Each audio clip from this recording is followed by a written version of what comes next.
कृपा करें। देखिए, आपके जीवन में आपने जो भी कार्य किया या जो भी आप कर रहे हैं, उसमें अगर आत्म शांति नहीं है तो आपका किया हुआ सब निरर्थक चला जाएगा। आत्म शांति होना परम आवश्यक है। चाहे तो आप कृषि कार्य करें, चाहे आप व्यापार करें, चाहे दुकानदारी करें, चाहे किसी कार्य को करें, उसमें शांति का होना परम आवश्यक है। आप भागवत कराते हैं, गीता कराते हैं, सत्यनारायण की कथा कराते हैं या कोई यज्ञ कराते हैं, अनुष्ठान कराते हैं, उसमें अगर आत्म शांति नहीं है, आत्मबोध की प्राप्ति आपके अंदर नहीं है, तो आपका किया हुआ सब निरर्थक चला जाएगा। आत्म संतुष्ट होना चाहिए, आत्म बल होना चाहिए। अगर आत्मबल आपका ठीक है, आत्म संतुष्टि है, तो सब कुछ है। आज हमारे यहाँ एक दुकान खुली तो मन में यह भाव आता है कि दूसरी दुकान भी हो जाए। एक गाड़ी आपने ले ली, अरे ये पता नहीं है कि कुछ समय पहले तो हम साइकिल से चलते थे, हमारी व्यवस्था साइकिल खरीदने की नहीं थी। आज प्रभु की कृपा से हमारे यहाँ गाड़ी भी है, दुकान भी है, व्यापार भी है, सब कुछ है। तो आत्म शांति होना आवश्यक है। आत्म शांति नहीं है तो जीवन में कुछ भी नहीं है। ब्रह्मा जी के एक बेटा, इनका नाम था वेद व्यास, जिन्होंने सारे शास्त्रों का बोध किया, सारे शास्त्रों का लिखित किया। पद्म पुराण बनाया, अग्नि पुराण बनाया, विष्णु पुराण बनाया, और हमारे शास्त्रों में जितने भी पुराण हैं 17 पुराणों का लेखन व्यास जी ने किया। परंतु वेद व्यास के अंदर शांति नहीं हुई, अशांति हुई। ब्रह्मा जी के बेटा हैं, भगवान विष्णु के अंशाकार हैं, सारे प्राणों का लेखन करने वाले हैं, पर आत्म शांति नहीं है तो उन्हें कुछ नहीं मिला।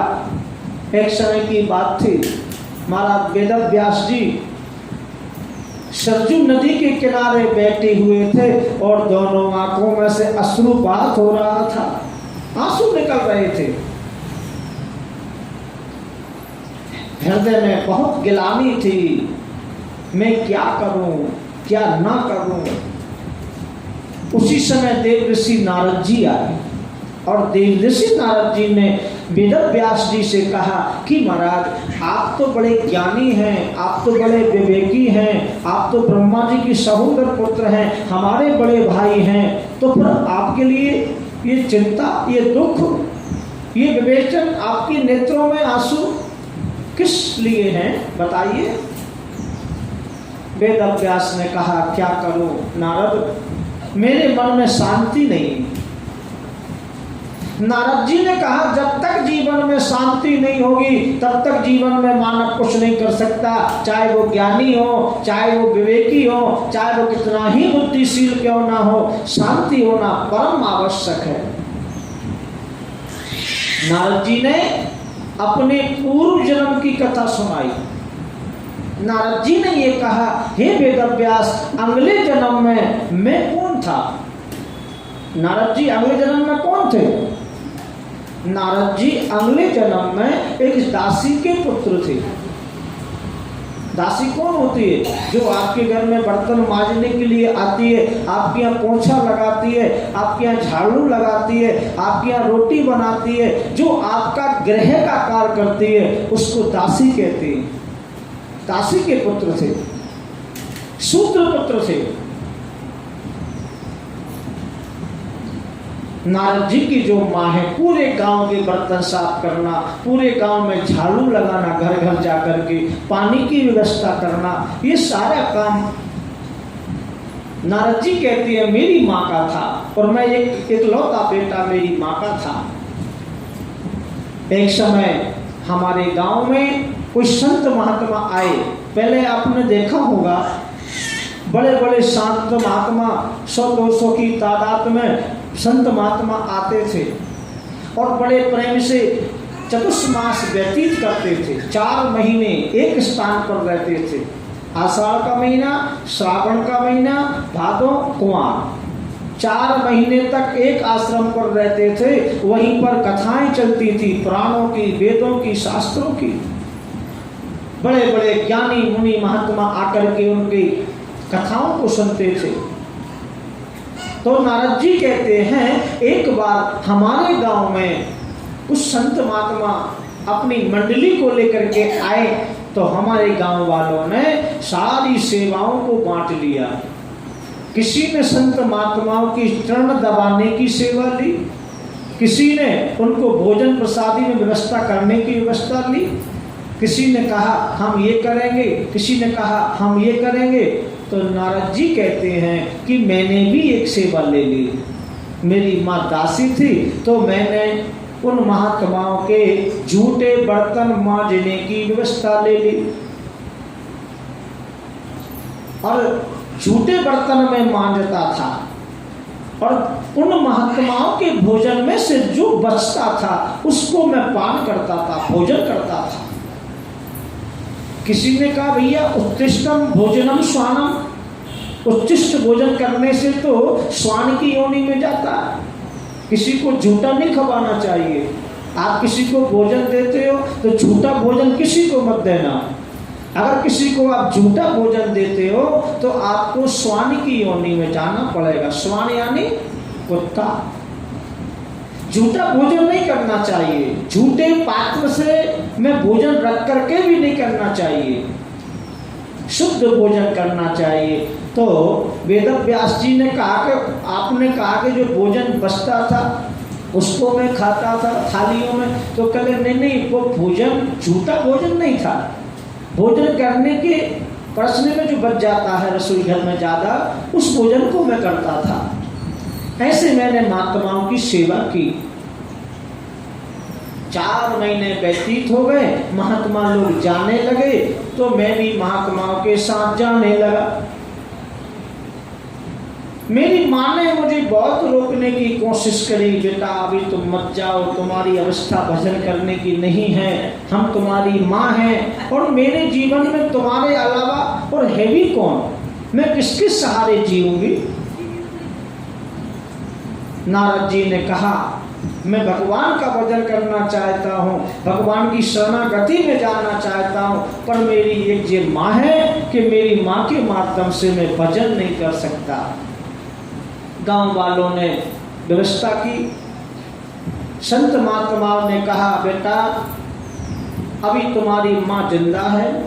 जिसके माता पिता जिंदा होते हैं उनको कभी भजन करना, बाबा बनना शोभा नहीं होता। वो बाबा ना बने, भजन ना करें, मात्र अपने माता पिता की सेवा करें। और जिस दिन माता पिता नहीं है उस दिन वो भले ही भजन करें, बाबा बन जाए, घर का त्याग कर दें, कहीं भी चले जाएं, कोई बात नहीं। पर जब तक माता पिता जिंदा है तब तक बालक का कर्तव्य बनता है कि अपने माता पिता की सेवा करें। सबसे बड़ा पुण्य होता है माता पिता की सेवा। जिस कुल में ऐसा बालक जन्म ले लेता है उस कुल का उद्धार करने वाला, उस कुल का पवित्र करने वाला एक आत्मा जैसे परिवार में आ जाती है तो उसका कुल पवित्र हो जाता है। इसलिए कहा जाता है कि कुलम पवित्रम जननी कृतार्था वसुंधरा पुण्यवती च तेन अपार संचितो सुख सागिरेस्मिन् लीनं परे ब्रह्मण्य सचेता। जिस कुल में एक भी बालक उत्पन्न हो जाता है भजन करने वाला या माता पिता की सेवा करने वाला, उसकी माँ पवित्र हो जाती है। कुलम पवित्रम, उसका कुल पवित्र हो जाता है। जननी कृतार्थ था, उसकी माँ कृतार्थ हो जाती है कि धन्य है ऐसी माँ के लिए जो ऐसे बेटा को जन्म दिया जो अपने माता पिता की सेवा करता है। है, देवताओं की सेवा करता है, गुरुओं की सेवा करता है, अपने घर आए मेहमानों की सेवा करता है, सभी को सब मात्रा में लेकर के चलता है। ऐसा व्यक्ति जिस घर में प्रकट हो जाता है उसकी माँ पवित्र हो जाती है, मातृ जाती है, कुल पवित्र हो जाता है, जननी कृतार्थ हो जाती है। और ऐसे व्यक्ति की देवता भी आशा करते हैं कि ये व्यक्ति हमारे यहाँ आए। दया, दान और दीनता, दया, दान और दीनता रहे मनुष्य के पास तो तुलसी ऐसे जीव की करत देवता आस। देवता भी आशा करते हैं कि ऐसा व्यक्ति हमारे यहाँ आए। तो ये भी पक्की बात है, जिसके पास में ऐसे भाव रहते हैं उसके यहाँ भगवान अवश्य आते हैं, लक्ष्मी अवश्य आती है। चाहे वो किसी भी रूप में आए, वो व्यक्ति दुखी नहीं रहेगा अपने जीवन में। जो अपने माता पिता की सेवा करता है, अपने गुरुओं की सेवा करता है, अपने बुजुर्गों की सेवा करता है, अपने घर आए हुए मेहमानों की भगवान की सदृश पूजन करता है, ऐसे व्यक्ति की रक्षा करने वाले तो स्वयं नारायण हैं, भगवान हैं। नारद जी ने कहा, मेरी माँ के माध्यम से मैं संत महात्माओं के साथ भजन करने के लिए नहीं गया, मैं गांव में रहने लगा। एक समय मेरी माँ गाय धोने के लिए गई, गाय धोना मतलब गाय को लगाने के लिए गई। वहां पर मेरी माँ को एक सर्प ने टेंशन कर लिया और मेरी माँ का देहांत हो गया। सारे गांव वाले बड़े दुखी हुए। हमारी सासे थी, अच्छा कार्य करती थी, अच्छा भोजन बनाती थी, अच्छा पोछा लगाती थी, अब कौन सेवा करेगा हमारी। परंतु सारे गांव वालों को दुख हुआ, पर नारद जी कहते हैं, हे भगवान मेरे को दुख नहीं हुआ। क्यों? कि एक माँ का ही सहारा था मेरे को, और माँ को था मेरा सहारा। तो मेरा सहारा चला गया, जिसके आधार पर भगवान का भजन नहीं कर पा रहा था। मुझे आत्मा में बड़ी प्रसन्नता हुई कि चलो मेरी माँ तो गई, अब मैं भगवान का भजन करूँगा, भगवान की सेवा करूँगा। गांव वालों ने मेरे को बहुत रोका, बेटा तो मत जाओ, भजन मत करो, जंगल में मत जाओ, हम तुम्हारी सारी सेवा करेंगे। एक पटेल ने कह दिया, हमारे मकान में रहना जब तक तुम्हारी जिंदगी है। एक ने कह दिया, हम आपको कपड़े पहनाएंगे। एक ने कह दिया, हम आपको जूते पहनाएंगे। एक ने कह दिया, हम तुम्हारी शादी कर देंगे। एक ने कह दिया, हम तुम्हारा पूरा खर्च उठाने के लिए तैयार हैं, परंतु तुम कहीं मत जाओ, हमारे गांव में रहो। नारद जी ने मन में विचार बनाया कि अभी तो मैंने भजन किया ही नहीं है। मात्र भजन करने का मन में संकल्प लिया, भजन करने के मात्र संकल्प लेने से सारी सुख सुविधाएं सामने आ गई। कोई जीवन भर का भोजन देने तैयार है, कोई जीवन भर कपड़ा पहनाने के लिए तैयार है। अभी तो मैंने भजन किया ही नहीं, और जब मैं भजन करूंगा तो फिर मुझे क्या मिलेगा। इसलिए थोड़े से लोभ में, थोड़े से उसमें लोभ नहीं करना चाहिए कि इतना मिल गया अब और मिले अब और। अरे जब अभी कुछ किया ही नहीं है और भगवान सब कुछ दे रहा है, जब हम कुछ दान करेंगे, कुछ पुण्य करेंगे, सत्कर्म करेंगे, तो फिर परमात्मा हमको कितना देगा, ये भाव होना चाहिए। नारद जी ने सारे भावों को छोड़ दिया, जंगल में जाकर के, घोर जंगल में चले गए। वहां जाकर के भगवान का भजन किया, भगवान का ध्यान किया।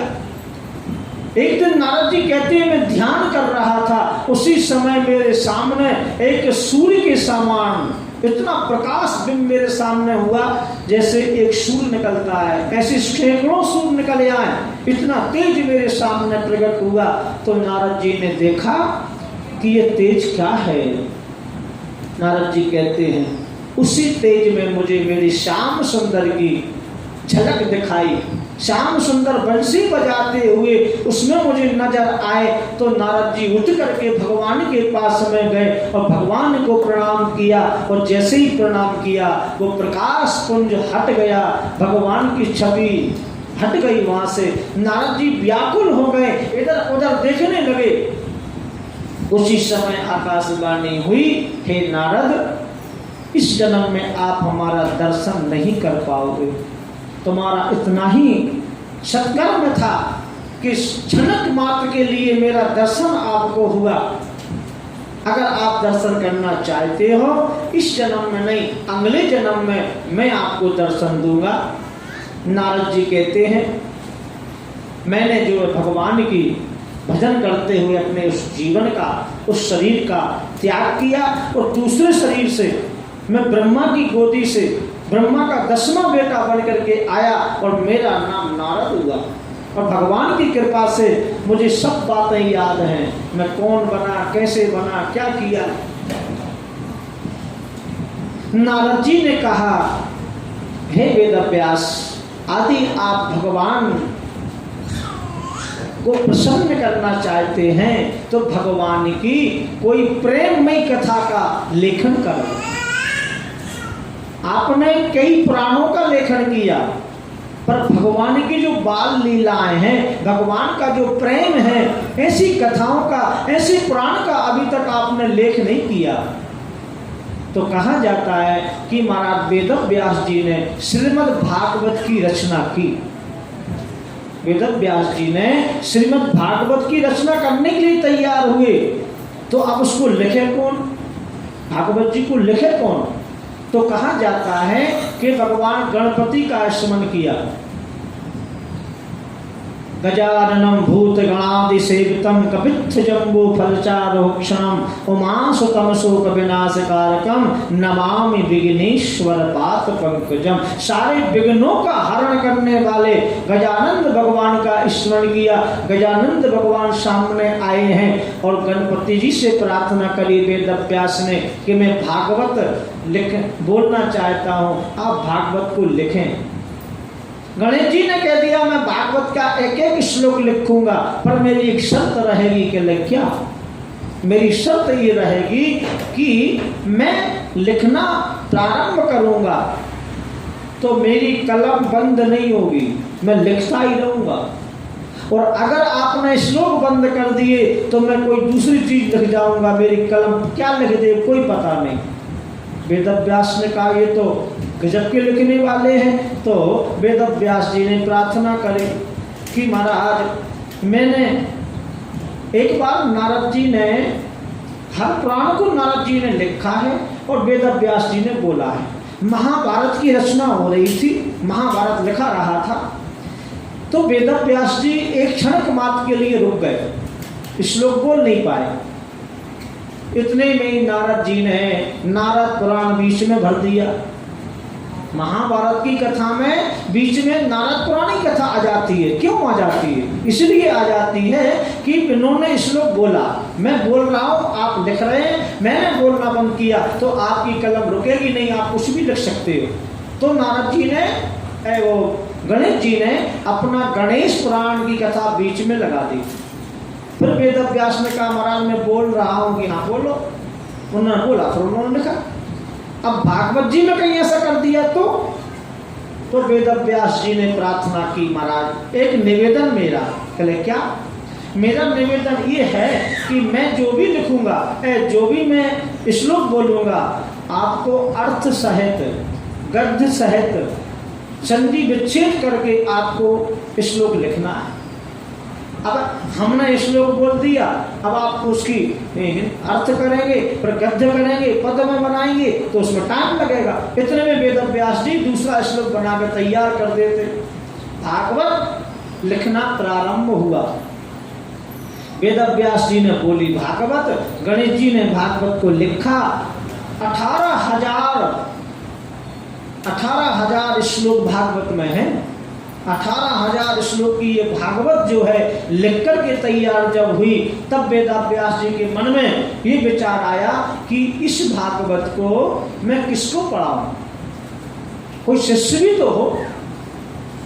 भाई मैंने पुराण को लिख दिया, अब लिख कर के तैयार पुराण हो चुका है, तो इस पुराण को आगे बढ़ाने वाला और इस पुराण को जो है व्यवस्थित करने वाला कोई शिष्य भी नहीं मेरे पास। मेरा बेटा होता तो मैं उसको पढ़ा देता, मेरा बेटा भी नहीं। कोई शिष्य भी नहीं, किसको पढ़ाऊं? वेद व्यास जी कहते हैं शिष्य तो बहुत हैं, पर बुद्धिशील विवेकशील नहीं व्यक्ति। जो बुद्धिशील हो, विवेकशील हो, ज्ञानी हो, आकांक्षा हो कि मैं पढ़ना चाहता हूँ, मैं कुछ करना चाहता हूँ, तो पिता का मन होता है ऐसे पुत्र को आगे बढ़ाने के लिए कि मैं मेरे बेटा को आगे बढ़ाऊँ, मैं मेरे बेटा को ये ज्ञान दूँ, मैं मेरे बेटा को ये कराऊँ। और जब बेटा को ये भावना नहीं है कि मुझे जीवन में क्या करना है, क्या नहीं करना है, तो पिता क्या करेगा? जैसे ही वेद व्यास जी के मन में यह भाव उत्पन्न हुआ कि मुझे कोई बेटा होता, तो नारद जी वेद व्यास जी की मन की गति को समझ गए। वेद व्यास ने को तो वहीं पर छोड़ा और नारद जी सीधे पहुंच गए कैलाश पर्वत। और कैलाश पर जब पहुंचे तो माँ पार्वती ने बड़ा स्वागत नारद जी का किया। हे नारद बेटा, बहुत दिनों में आए हो, लो लड्डुओं का भोग लगाओ। तो लड्डू का भोग तो भगवान गणपति को बहुत प्रिय है, मोदक प्रिय है गणेश को। तो गणेश जी ने लड्डू खाए, जलपान किया। शंकर जी उस समय नहीं थे, पार्वती ने खूब सेवा की शंकर जी की। अब जैसे ही जाने लगे गणेश जी, तो पार्वती ने कहा बेटा नारद, बहुत दिनों में आए हो, थोड़े विश्राम कर लीजिए, बैठो। कहाँ जा रहे हो? नारद जी ने कहा माता जी क्या करें, काम बहुत है, हम कहीं ज़्यादा कह नहीं पाते, इसलिए जाना तो जरूर होगा। अरे तो चले जाना, थोड़ा देर और विलंब, बैठ जाइए। तो नारद जी में पार्वती में चर्चा का विषय बन गया, चर्चा होने लगी। नारद जी ने माँ पार्वती से कहा कि हे माँ, आपको ये पता है कि भगवान शंकर के गले में जो मुंडों की माला डली है, गले में मुंडन की माला, ये कहाँ से आई है? पार्वती ने विचार किया नारद बेटा, ये तो मुझे पता नहीं है कि भगवान शिव के गले में माला तो डली है, पर ये माला आई कहाँ से, कौन की माला है? और वो माला में कोई गुड़िया नहीं है, गुड़िया की जगह जो माणिक होता है, गुड़िया होता है, वो मूड़ों की माला है, मुंडियों की माला, गले में मुंडियन की माला।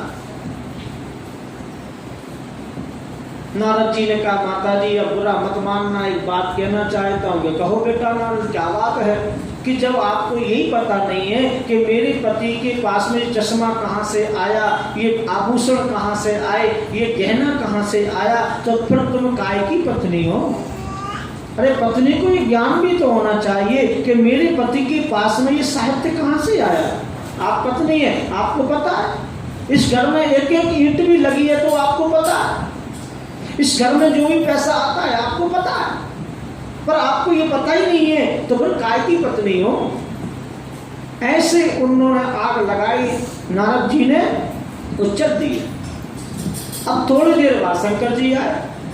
जब शंकर जी आए तो शंकर जी जैसे ही दरवाजे पर आते थे तो धर्म पत्नियों का एक कर्तव्य होता है, अपने पति कहीं से आ रहे हैं तो दरवाजे के पास में पहुंच जाना, झाड़ी भर के लोटा लेके गई, ठंडा जल लेकर के पहुंची, अपने पति को जल पान कराया, पैरों का प्रक्षालन किया, बड़े प्रेम से घर लेकर के आई, फिर बैठाया, हवा करने लगी, पसीना पोंछने लगी, सेवा करने लगी। ये पत्नियों का कर्तव्य होता है, अपने पति की सेवा ऐसे करें। परंतु आज जैसे ही शंकर जी आए तो पार्वती तो दरवाजे पे आई नहीं। शंकर जी ने विचार किया कि पार्वती बहुत सेवा करती थी, जब भी मैं बाहर से आता था तो दरवाजे पर खड़ी मिलती थी, बड़े प्रेम से मुझे अंदर ले जाती, पर आज क्या बात है, ना जल पान कराया, ना कुछ स्वागत किया, ना अच्छी बात पूछी। देखा को पार्वती जी बैठी हुई है क्रोध में, बोलती नहीं है पार्वती। शंकर जी ने कहा देवी क्या बात है, किस बात का टेंशन है आपको, कुछ हो गया क्या? बस पार्वती ने कहा बस आप मुझसे बात मत करना, मेरा आज दिमाग थोड़ा खराब हो रहा है। पार्वती को बहुत समझाया शंकर जी ने, बात तो बताओ देवी, है क्या आखिर बात, कुछ गलती हुई मेरे से, क्या बात है? तब पार्वती ने कहा स्वामी आपने मुझे अभी तक ये नहीं बताया कि आपके गले में जो माला पड़ी है वो कौन की है, किसकी मूड़ है ये? तो इन्हें नीचे बैठा दो, नहीं तो कुर्सी पे से गिर जाएंगी।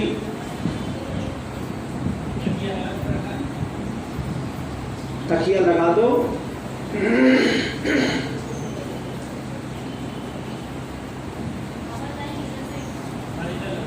जैसे ही पार्वती ने ये कहा कि आपके गले में जो माला पड़ी हुई है वो कौन की है, वे मूड़े कौन की है, तो ये शंकर जी हंसने लगे। और शंकर जी ने कहा देवी हमें ऐसा प्रतीक होता है, क्या यहाँ पर नारद जी आए थे? क्या नारद जी आए थे? ये नारद जी का ही किया हुआ कर्तव्य है, आप नहीं बोल रही, कोई और बोल रहा है। समझ लेना, हमारे घर में हम बड़े प्रेम से रहते हैं, हमारे घर में किसी प्रकार का कोई कलह नहीं है, हमारे घर में किसी प्रकार की अशांति नहीं है। और अगर अचानक कोई अशांति आ जाए, कोई बात बन जाए, तो समझ लेना ये बाहर की अशांति हमारे घर में आई है, या तो किसी ने पुड़िया दी है या किसी ने कान फूका है, तभी तो ये बात हो रही है। अभी तक क्यों नहीं हुई?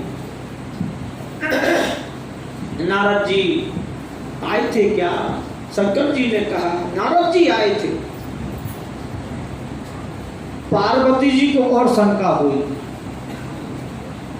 पार्वती को और शंका हुई, अवश्य इस माला में कुछ भेद है, नारद जी को पता है, तभी तो जिन्होंने नारद जी क्या कहा। और नारद जिसकी बात कभी रद्द ना हो वही तो नारद है, जिसकी बात कभी रद्द नहीं होती है, जिसकी बात कभी मिथ्या नहीं होती है, वही तो नारद है।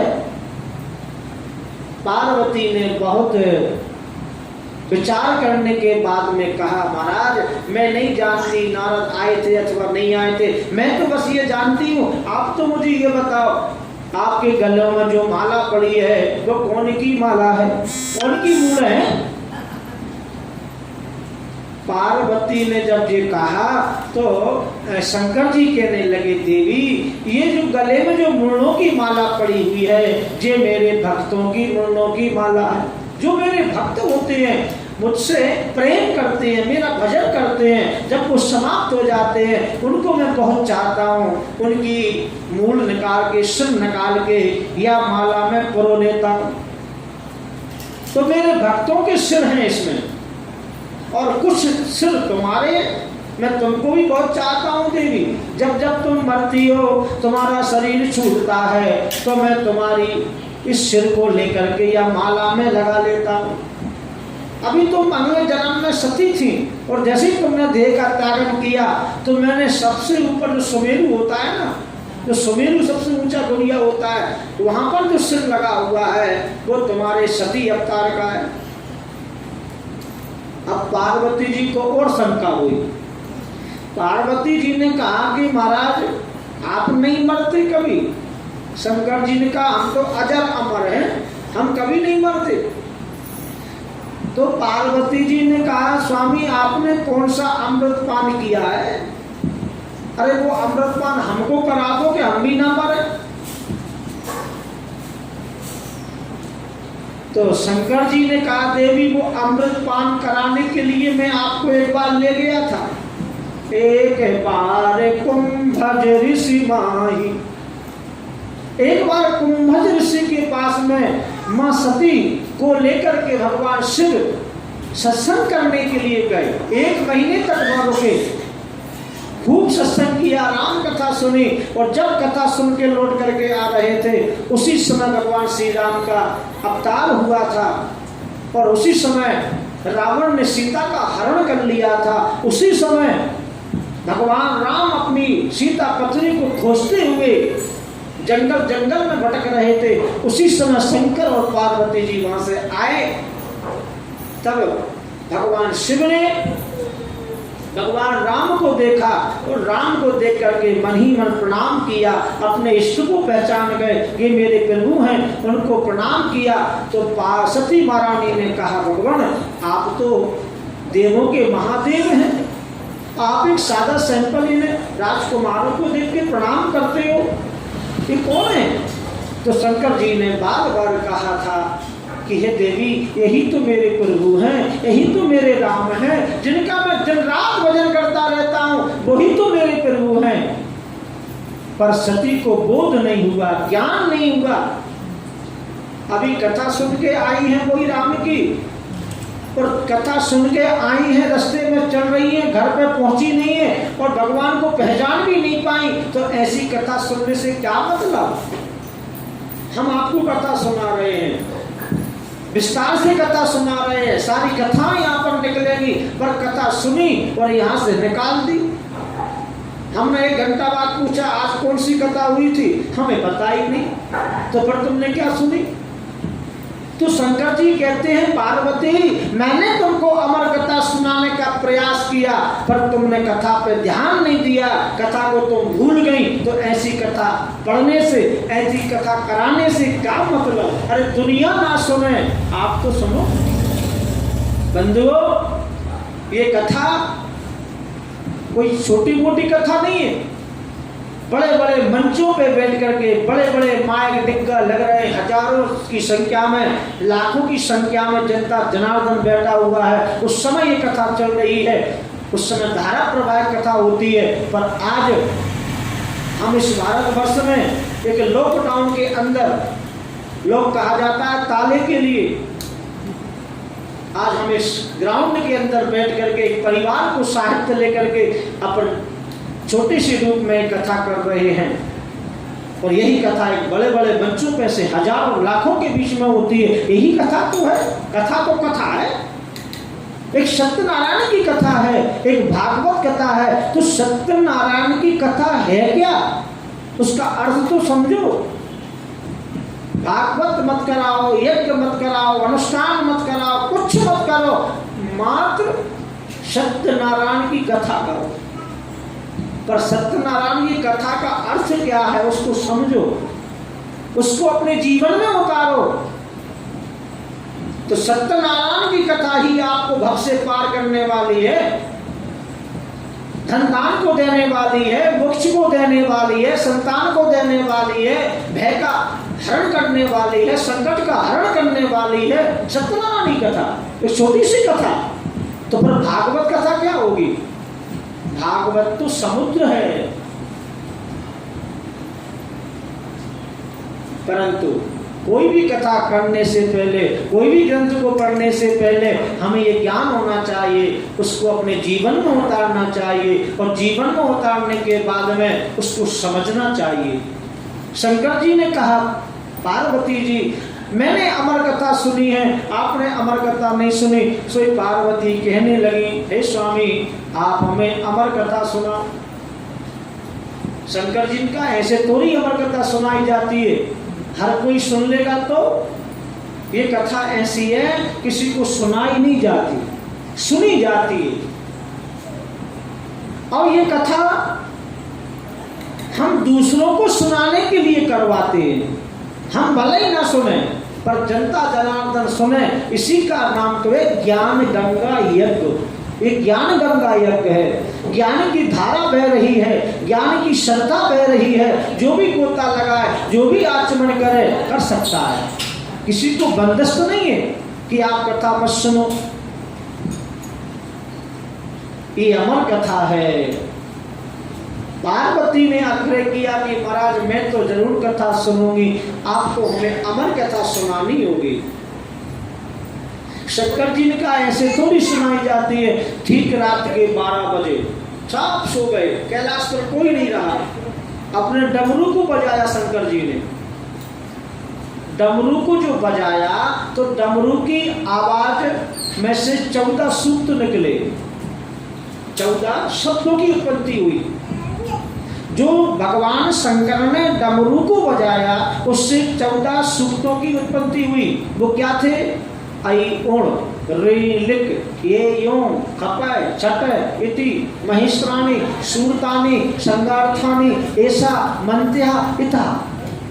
ये 14 जो सूक्त हैं, जो ज्ञानी मुनि होते हैं, जो जानकार हैं, पढ़े लिखे हैं, विद्वान हैं, वो समझते हैं कि इन 14 सूक्तों से व्याकरण की उत्पत्ति हुई।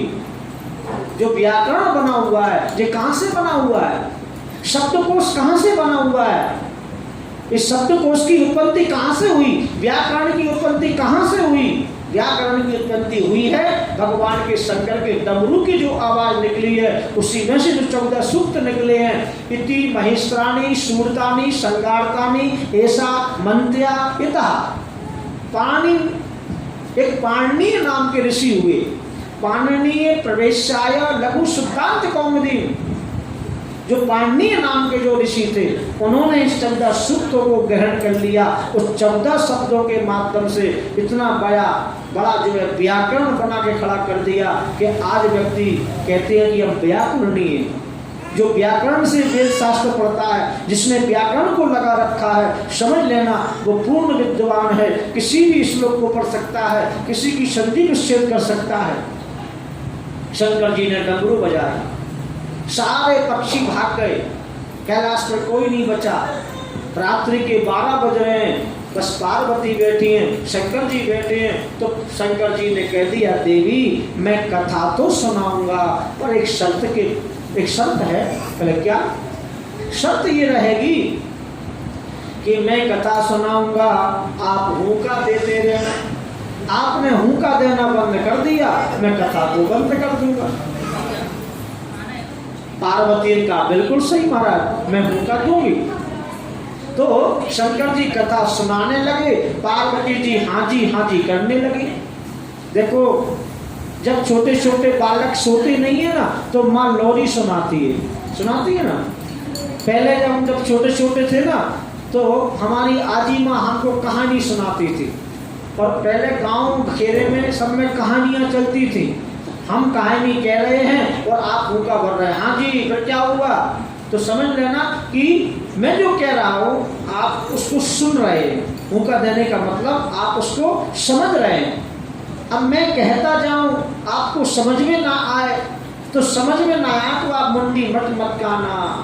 मुंडी तभी मटकाना जब कोई बात खच जाए। तो कोई नहीं आए समझ में तो बाद में पूछ लेना। तो ये कहानी किस्सा होते थे। तो शंकर जी ने कह दिया, मैं अमर कथा सुना रहा हूँ आपको, परंतु आप हुंका देती रहना। आप हुंका बंद कर दोगी, मैं कहानी बंद कर दूंगा। पार्वती का जय ही स्वामी, आप कथा सुनाओ।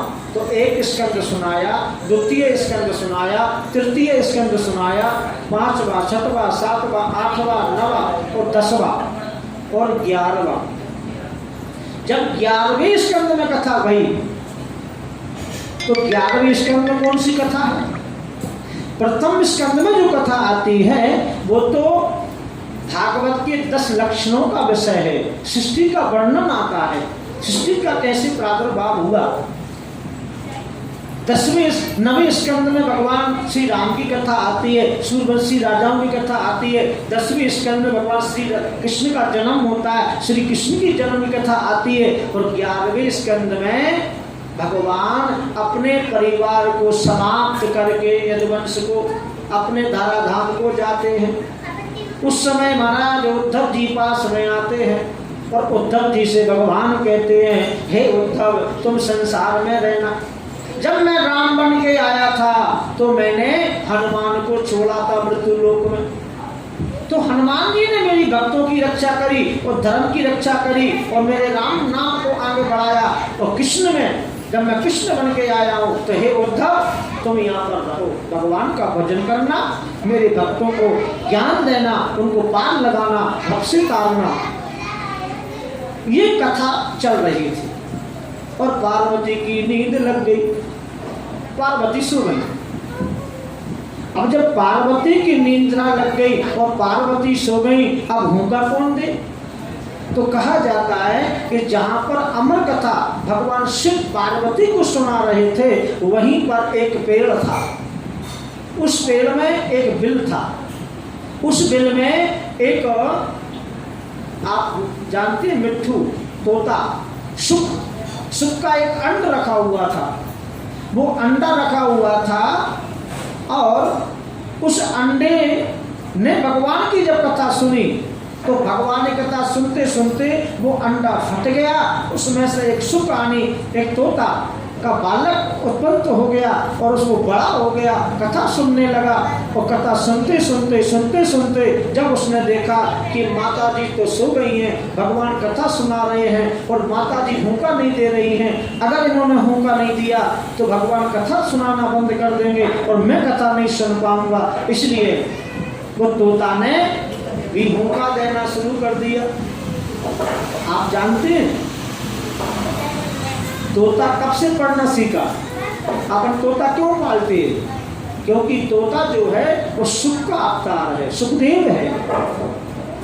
वो सुखदेव जो था उसने कथा सुनी, भगवान शिव के मुखारबिंद से उसे ज्ञान हो गया, वो हुंका देने लगा। जैसा अपन बोलते हैं ना तोता से, तोता वैसा ही पड़ जाता है।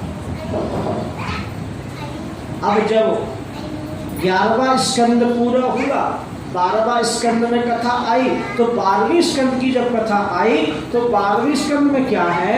कलयुगी राजाओं का वर्णन है। कलयुग में कौन कौन से राजा हुए और ये राज कौन कहाँ तक गया और अब ये राज का क्या होगा, इसका प्रलय कैसे होगी, अब कैसे प्रलय होने वाली है, ये कलयुग चल रहा है, कैसे प्रलय होगी, ये सारी कथा 12वीं स्कंद में है। अब जैसे ही कलयुगी राजाओं का वर्णन भगवान शिव सुना रहे थे, उसी समय पार्वती ने कहा, हे स्वामी, भगवान जब अपने धराधाम को जा रहे थे, साकेत धाम को जा रहे थे, तो उद्धव जी ने क्या किया? उद्धव जी और भगवान श्री कृष्ण का जो संवाद 11वें स्कंद में था, क्या हुआ? शंकर जी ने कहा, मैं तो पूरी कथा सुना के आ गया, कथा तो 12वें स्कंद में आ गई, तुम क्या कर रही थी? कि मेरी तुम्हारा आंख लग गई, मैं तो सो गई। तो शंकर जी ने कहा, सब रात पचा मैं तो से, वो रसिया मजा लेगा मुझसे, मैं सारी रात तेरे लाने जगह कि मैं तुझे अमर बना दूं, तुझे अमर कथा सुना दूं, पर सुनने वाले सुन गए तो सो गए। मतलब क्या होगा? सब रात पीसा और पारे में सकेला। कौन ने कथा सुनी? कौन है चोर? शंकर जी को क्रोध आ गया, देखा गया गणमन, कहीं कोई नहीं मिला। देखा तो उस पेड़ में वो बिल था, उसमें वो अंड रखा हुआ था, वो तोता बन गया। उसने देखा भगवान शंकर मेरे को मारेंगे, वो तोता वहां से निकल के भागा। शंकर जी आगे पीछे पीछे भागे, हाथ में त्रिशूल है और जा रहे हैं भागते हुए उसको मारने के लिए। इधर महाराज वेदव्यास की जो पत्नी थी, उनका नाम था पिंगला। वो जो है अपने केसों को सुखो रही थी, उसी समय उनको जवासी आ गई और जैसे ही मुंह फाड़ा जवासी लेने के लिए, वो तोता जाकर के उनके मुख में चला गया, पेट में चला गया। शंकर जी आए बड़े क्रोध में, दौड़े दौड़े, दरवाजे पर वेदव्यास बैठे हुए थे। व्यास जी से कहा, महाराज तुम्हारे घर में हमारा चोर है। वेदव्यास ने कहा, महाराज मैं दरवाजे पर बैठा हुआ हूँ, चोर कोई ऊपर से तो आएगा नहीं, धरती फाड़ के तो आएगा नहीं। अरे चोर आएगा तो दरवाजे में से आएगा, हम तो यहीं बैठे, कोई चोर नहीं है महाराज, माफ करना। अरे नहीं नहीं वेदव्यास, तुम नहीं समझते हो, वो बहुत बड़ा चोर है, उसने मेरी अमर कथा को सुन लिया है। वेदव्यास ने कहा कि महाराज जो अमर कथा को सुन लेता है उससे क्या होता है? तो शंकर जी ने कहा, जो अमर कथा सुन लेता है वो अमर हो जाता है, कभी मरता ही नहीं। तो वेदव्यास जी कहते हैं, महाराज जब तुम्हारी अमर कथा वह सुख ने सुन ली तोता ने, अब उसको तुम मारने के लिए चले, वो क्या मरेगा? अब वो मरने वाला नहीं। शंकर जी अपना क्रोध समाप्त करके लौट करके चले गए। इधर महाराज कहा जाता है कि 16 वर्ष व्यतीत हो गए, 16 वर्ष तक सुखदेव अपनी माता के उदर में रहे। एक दिन महाराज वेदव्यास ने सुखदेव से कहा, बेटा तुम्हारी माँ को बहुत कष्ट होता है, आप बाहर निकल आओ। तो सुखदेव ने भीतर से कहा, नहीं नहीं पिताजी, मैं बाहर नहीं आऊँगा, अगर मैं बाहर आऊँगा तो भगवान की जो माया है, भगवान का जो माया का प्रकोप है संसार में, वो मेरे को ग्रस्त लेगा, मैं उस माया के वशीभूत हो जाऊंगा, इसलिए मैं बाहर आना नहीं चाहता, मैं आपका भजन करना चाहता हूँ, मैं यहीं पर आपका भजन करूँगा, मैं तो भजन कर रहा हूँ। ये अच्छा कोठा मिल गया है, माँ का उदर है, माँ का जो पेट है बहुत सुंदर है, मैं इसमें बैठ के भजन करता हूँ, मुझे कोई दुख नहीं। वेदव्यास ने बार बार कहा, सुखदेव बाहर नहीं आए। तब सुखदेव ने कहा, महाराज मैं बाहर आऊंगा अगर शंकर जी मेरे को ये वचन दें कि मैं तेरे को मारूंगा नहीं। मैं बाहर निकला, शंकर जी मेरे को मार देंगे। तो शंकर जी आए। शंकर जी ने कहा, बेटा सुखदेव बाहर निकलो, तुम्हारे माँ के लिए बहुत कष्ट होता है, बेटा बाहर निकल आओ। तो सुखदेव ने प्रणाम किया, हे गुरुदेव आप मेरे गुरुदेव हैं, आपने मुझे ज्ञान दिया है, आप मुझे आशीर्वाद दें कि भगवान की माया मेरी ऊपर नहीं व्यापेगी और आपका ये त्रिशूल मेरी कोई क्षति नहीं करेगा। भगवान ने आशीर्वाद दिया। फिर इसके बाद भी सुखदेव जी ने एक प्रश्न किया महाराज वेदव्यास से। वेदव्यास जी से ये कहा कि महाराज मैं निकलूंगा, परंतु मैं भजन करने के लिए चला जाऊंगा निकलते से। अब बालक का जन्म हुआ और तुरंत तपस्या करने के लिए जाए तो फिर माँ बाप के लिए बेटा हुआ ना हुआ एक सी बात है। पर वेदव्यास ने सोचा कि माँ के पेट से बाहर तो निकलो भाई।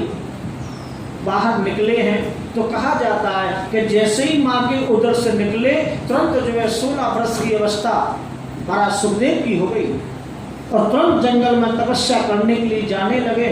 उनके पीछे वेदव्यास जी हे पुत्र करते हुए चले जा रहे हैं, बेटा रुक जाओ, बेटा रुक जाओ। पर नहीं रुके सुखदेव, जंगल में चले गए। कहा जाता है कि एक सरोवर में उस देवांगना स्नान कर रही थी, उसी के पास में से सुखदेव 16 वर्ष की अवस्था वाले सुखदेव जब वहां से निकले तो उन महिलाओं ने कोई लज्जा व्यक्त नहीं की। जैसे नहा रही थी महिलाएं अर्ध अंगों में, वैसे ही नहाती नहीं। पर जैसे ही वेदव्यास जी वहां से निकले उन महिलाओं ने तुरंत अपने अपने कपड़ों को ढक लिया, लज्जा भी व्यक्त करी। तो वेदव्यास ने कहा, हे देवियों मैं तो वृद्ध हूँ पर मेरा ये बालक है, ये 16 वर्ष का है, जवान है, इसको देख करके आपने कभी लज्जा व्याप्त नहीं की और मेरे को देख के आपने लज्जा व्याप्त की। तो उन देवांगनाओं ने वेदव्यास जी से कहा कि हे महाराज आपका जो बालक है सुखदेव, इसके ज्ञान में इसके ध्यान में तो कोई पुरुष है ही नहीं। सुखदेव जी के ध्यान में, सुखदेव जी के ज्ञान में संसार में कोई पुरुष है ही नहीं, सब नारियां हैं, सब गोपियां हैं। अगर कोई पुरुष है तो वो मात्र एक कन्हैया है, वो केशव है, वो मुरली वाला है, बस एक पुरुष है, बाकी सब गोपियां हैं। जब उसका भाव ही गोपी का है तो कहा जाता है नारी मोहिना नारी के रूपा और पन्नेगार यह रूप अनूपा। तो नारी को देख के नारी कभी मोहित नहीं होती है और नारी को नारी देख करके कभी लज्जा व्यक्त नहीं करती।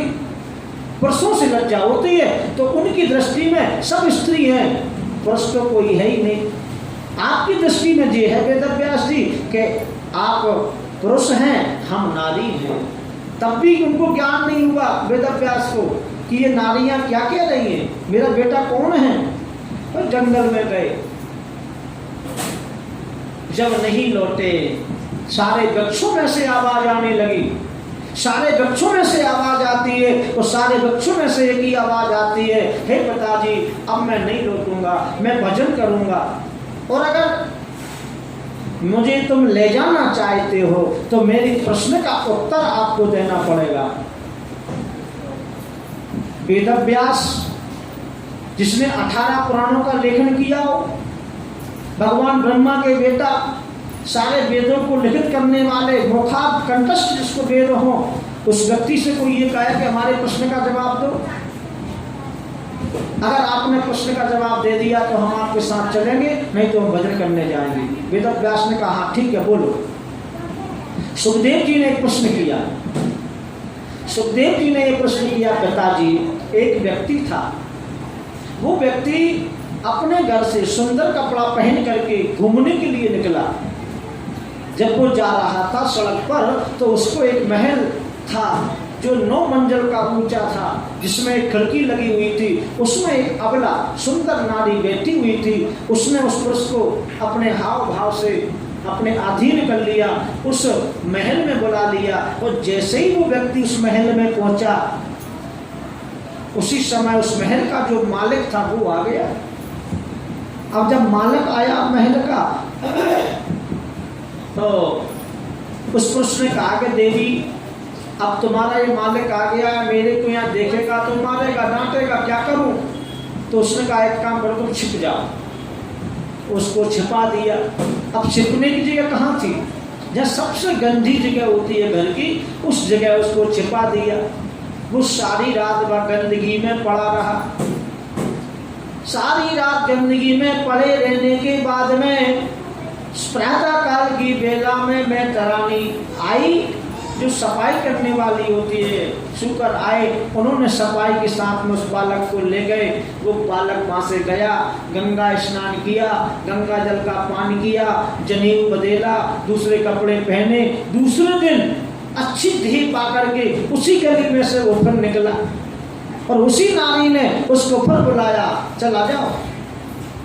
तो सुखदेव जी कहते हैं पिताजी क्या वो पुरुष उस स्त्री की बातों में लगेगा? क्या उस महल में जाएगा? वेद व्यास ने कुछ ध्यान नहीं दिया, एकदम कह दिया नहीं नहीं नहीं नहीं बेटा, वो वहां क्यों जाएगा? जो सारी रात गंदगी में पड़ा रहा हो, इतना कष्ट उठाया हो, इसके बाद में शुद्ध हुआ हो, वो उस गंदगी में कभी नहीं जाएगा। तो सुखदेव जी ने प्रार्थना करी कि पिताजी उस गंदगी में से निकल के मैं अभी आ रहा हूँ। जो 9 मंजिल की जो देह है, ये शरीर है, इसमें जो आत्मा है, हमारी आत्मा है, तुम्हारी आत्मा है, हम आपस की प्रेम भाव के माध्यम से ही तो अधोगति जाते हैं, अधोगति प्राप्त होती है। और जो माँ का जो उदर है ना, वही तो गटर का गड्ढा है, उसमें जीव पड़ा हुआ है, उसमें विष्टा भी है, खून भी है, पीप भी है, बड़े बड़े जीव जंतु हैं, वो खाते हैं, कितना कष्ट होता है बालक को माँ के गर्भ में।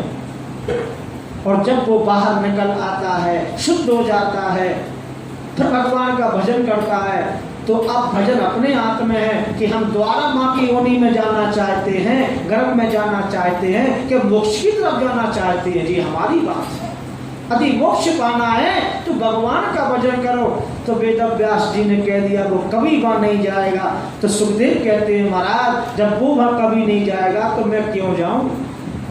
अब मैं संसार में जाऊंगा, आपके पास में जाऊंगा, आप मेरी शादी करोगे, मैं बच्चे पैदा करूंगा, संसार में आऊंगा, मरने के बाद कोई काम, इसलिए मुझे भजन करना है। अब मैं ना शादी करूंगा, ना बच्चे पैदा करूंगा, ना मैं आपके घर में रहूंगा। वेद व्यास जी तुरंत लौट करके अपने घर आ गए। सुखदेव जी ने भजन किया, परंतु वेद व्यास के अंदर एक चिंता हुई कि मैंने भागवत के 18,000 श्लोक को बना लिया, बेटा का जन्म भी हो गया, पर मैं बेटा को पढ़ा नहीं पाया, मैं क्या करूं? अपने शिष्यों को भागवत के श्लोकों को पढ़ाया। जो वेद व्यास की शिष्य थे वो भागवत के जो श्लोक हैं उनका पाठ करते हुए जंगल में भ्रमण कर रहे थे, संध्या लेने के लिए गए। तो उन्होंने पढ़ा दिया वेद व्यास जी ने, बेटा इस श्लोक को पढ़ा करो, इससे कभी जंगल के जीव जंतु या जंगल का कोई भी भय हो वो तुम्हें छीन भी नहीं सकता, तुम्हें कोई क्षति नहीं करेगा, इसलिए इन मंत्रों को पढ़ना चाहिए। वेद व्यास जी ने जो मंत्र पढ़ाए वो बालक उन मंत्रों का पाठ करते हुए जंगल में भ्रमण कर रहे थे। वहीं पर हमारा सुखदेव भजन कर रहे थे और जैसे ही भजन करते करते हैं वो श्लोक सुखदेव के कान में पड़े, सुखदेव की समाधि टूट गई और उन बच्चों के पास में आए और बच्चों से कहा कि बेटा ये श्लोक तुम्हें कौन ने पढ़ाए, तो कहाँ से लाए तुम श्लोक? उन बच्चों ने कहा महाराज हमारे गुरुदेव के पास में ऐसे 18,000 श्लोक हैं, हम एक श्लोक पढ़ रहे हैं। वो श्लोक था बरहा पीडम नरवपु कर्णयो कर्णकारम ब्रह्मपासा कनककवसम वैजयंतीं चमालम रगणम वैणुन अदुरसुदया गोपिका गोपवृंदै वृंदारमणम प्रसदरमणम प्रापसत गीत कीर्ति। ये श्लोक वो बच्चे पढ़ रहे थे। इस श्लोक में भगवान की सुंदरता का वर्णन है, भगवान कितने सुंदर हैं। बरहा पीडम भगवान का एक नटवर का वेश बनाए हुए हैं, पीतांबर भगवान की कमर में बंधा हुआ है, मोर का मुकुट जो है भगवान के मस्तक पे शोभायमान हो रहा है, एक हाथ में बंसी है भगवान के और टेढ़ी टेढ़ी चाल से भगवान चल रहे हैं।